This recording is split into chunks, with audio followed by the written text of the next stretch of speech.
Hello ನಮಸ್ಕಾರ friends. ನೋಡ್ತಾ ಇರ್ಬೋದು ವೆಲ್ಡಿಂಗ್ ಮಿಷಿನ್ದು ಕೂಲಿಂಗ್ ಫ್ಯಾನ್ ಪ್ರಾಬ್ಲಮ್ ಆಗಿತ್ತು. ಸಖತ್ ಹೀಟ್ ಆಗ್ತಾ ಇತ್ತು.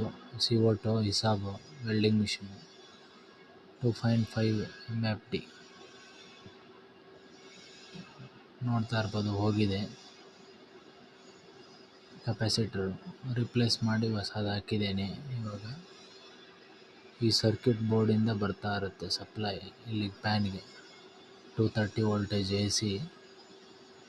ಇಲ್ಲೆಲ್ಲ ಚೆಕ್ ಮಾಡಿಕೊಂಡು ಫೈನಲಾಗಿ ಫ್ಯಾನ್ ರಿಪ್ಲೇಸ್ ಮಾಡೋಣ ಅಂತ ಅಂದ್ಕೊಂಡಿದ್ದೆ.